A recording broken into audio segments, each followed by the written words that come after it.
again. "Okay, I got it, Ma. I'll do everything you say." That much I could do to make her happy. "Okay, good." Satisfied, she sank back into her pillow, all effort spent. "Good." A few moments later, Mom moved her hand. I leaned in to hear.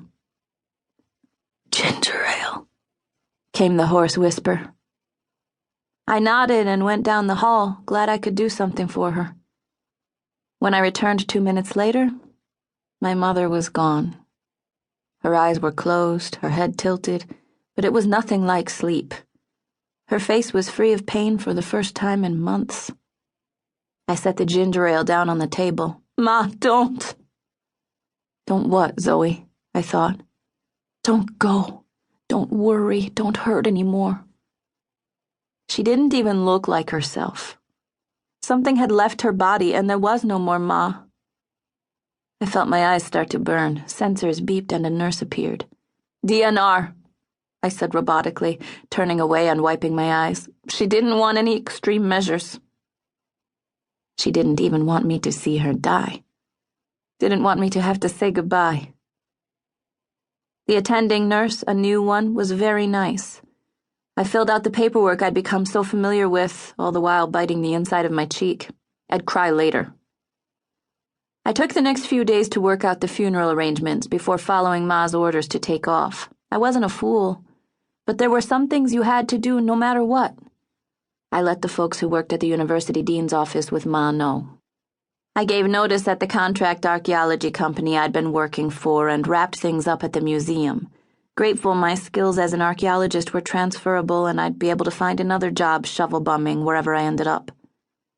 I filled out yet more paperwork and answered interminable questions. I cleaned out the apartment we'd been renting, sold everything I could, and emptied out my mother's checking account.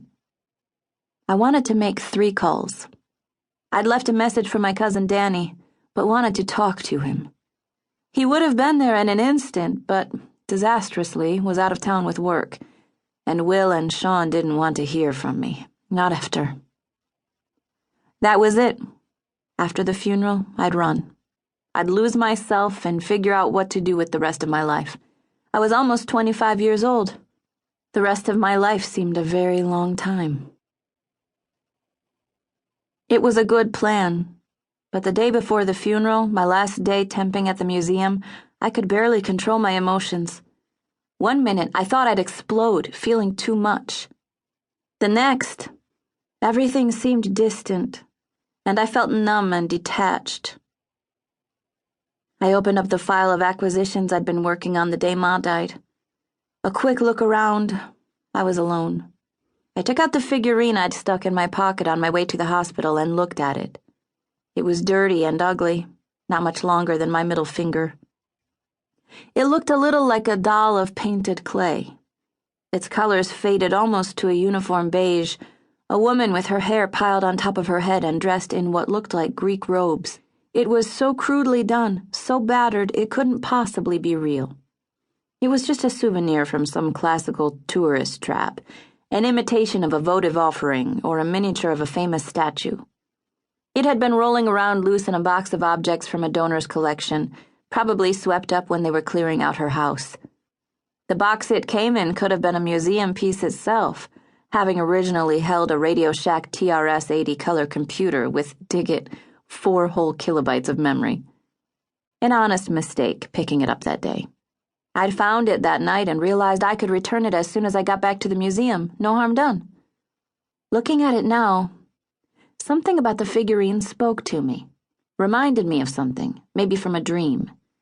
Maybe it was the wall of sadness surrounding my better judgment, but impulsively I deleted the description I'd just typed, Greek, late 19th century replica, clay, and put the figurine back in my pocket. I'd never stolen before, not really, and certainly not an artifact. I was as ethical in my archaeology as only the righteous new professional can be. As rigorous in my recording as in my analysis, never ignoring data that didn't support my theories, never even touched an artifact out of context on the spoils heap without checking with the crew boss, and even then, I marked the object with the site location.